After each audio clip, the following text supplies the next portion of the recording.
All right, YouTube. Vladimir Putin is rather upset about U.S. anti-missile systems being deployed through NATO in Romania now and also in the near future in Poland. This stuff was supposed to happen a long time ago and never actually got put through because of bureaucratic red tape, which is going to strangle the Western alliances of the world if we don't fucking take care of this shit. But Putin's unhappy. I'd be unhappy too. He's got anti-missile systems right on his doorstep. Why wouldn't he be unhappy? Just like Putin moving more troops to the border with Europe makes the Europeans that don't like Russia unhappy. It's the Cold War mentality. For those that aren't aware, for those that are just like a little bit too young to realize this, the Cold War never went anywhere. There was sort of a cessation of hostilities in the Boris Yeltsin era for a while, when people were generally getting along one side or the other. But then Russia fell into recession because of Putinism not quite taking hold enough.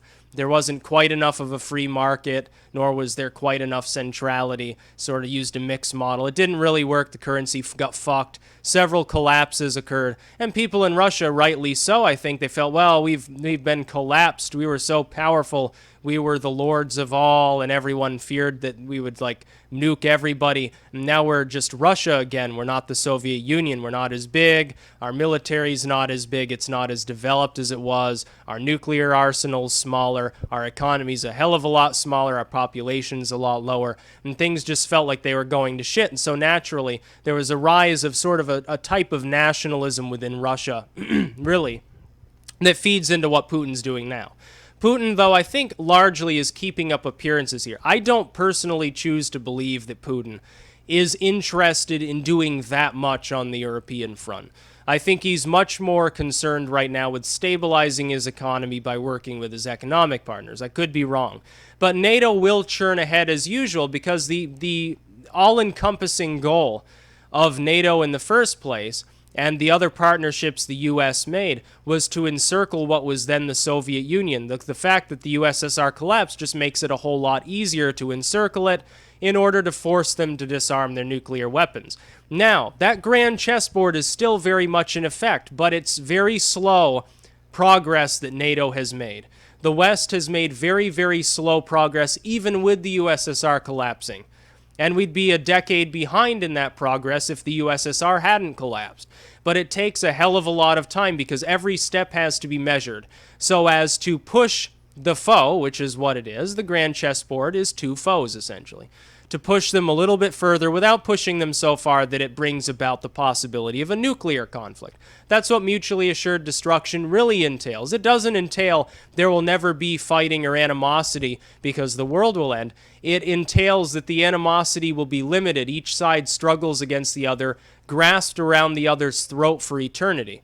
At least that's the best case scenario. The best case scenario is mutually assured destruction continues forever. Sad as though that is, the fact that the human race unlocked the potential of the atom locks us in this struggle until either there's a nuclear war, total non-proliferation, and a resultant world war over simmering conflict that's lasted for the last century almost, or you know, nuclear Armageddon, essentially.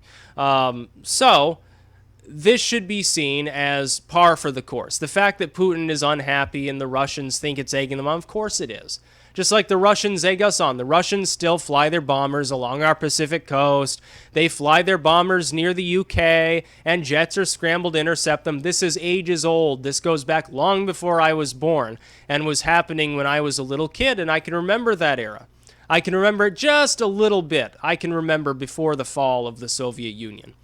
So, yeah, this isn't too abnormal. It's not like Cuban Missile Crisis bullshit. It does amp things up. The Cold War is definitely reheating. What we saw was not the end of the Cold War when the USSR fell, but a temporary cessation of the East's ability to do anything about the fact that the Cold War was there, leading to the false premise in the West that the struggle is over. Oh, we don't have to worry anymore. The atomic era is over. Everyone will be buddy-buddy. No, they wouldn't be. There's still going to be competition. It's how nation states work. It also advances humanity. The only problem is that with atomic weapons, it's more difficult to advance. Because if you advance too far, you spark a nuclear war, so you have to slow yourself down. But if you stop advancing for even a moment, the enemy overtakes you and you get fucked. So it sort of locks us into this kind of growth, kind of non-growth stagnation. It really boils down to economics. It boils down to power. Everybody wants power. Well, the nuclear powers want to use their nuclear weapons to obtain power, but we're not a monopolar world. There's no There's no one nuclear power that just reigns over everything as the seat of a massive worldwide empire. There are multiple nuclear powers arranged into their own sort of little groups. Then there are rogue nuclear powers. We'd think of Israel. We'd think of North Korea, Saudi Arabia most likely, or very soon in the near future, Pakistan. Sort of the rogue states. They have a nuclear program. It's not necessarily as large or as advanced, but they still have one. In fact, the only nation that developed nuclear weapons and ever willingly gave them up was South Africa. I find that infinitely funny.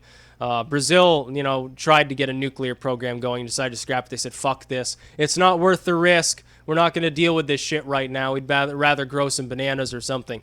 But no, mutually assured destruction, the grand chessboard, is still in play. By the way, we need to take warning seriously from people like Kasparov that actually lived under the Soviet Union say, oh, Bernie Sanders socialism's a bad idea. Because then we'll get totally routed. It'll fuck us up really hard. And then the Western alliance will be more close to like the East. The East is weaker right now, which is great for the Western world. It's great for all human civilization. I wouldn't trust the Russians as being the main power in the world. I think they'd throw their weight around, try to rebuild the USSR, and end up killing 100 million people in the process. I don't see the United States doing that. I see a lot of smaller proxy conflicts over economic things. But ultimately, deploying an anti-missile system here, or the Russians developing a new Satan II style missile, or the Aegis offshore system, or any of these other things that get developed, they're part of that Cold War mentality. The Cold War didn't magically go away. The USSR collapsed. Russia still has thousands of nuclear weapons. They're not going anywhere unless there's a nuclear war, or unless the whole world unilaterally agrees to get rid of all nukes, in which case, very quickly thereafter, in the absence of a nuclear deterrent, you will have World War III. And then states will begin rebuilding their nuclear programs. And it will be an anarchic free-for-all in which most of mankind will die through conventional weapons usage and through biological and chemical weapons instead of nukes. It'd be worse than a nuclear war. It would be. There'd be contagion everywhere. Chemicals would blanket the entire sky. Everything would be all fucked up. It'd be worse than a nuclear war.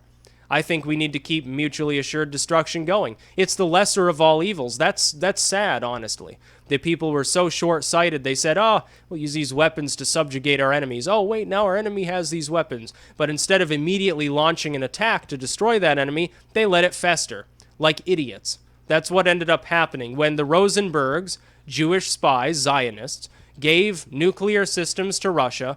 We should have immediately invaded the USSR and done away with it. We would have lost millions of lives, but ultimately the world would be a safer place, and we never would have built the kind of police state apparatus we find ourselves under now.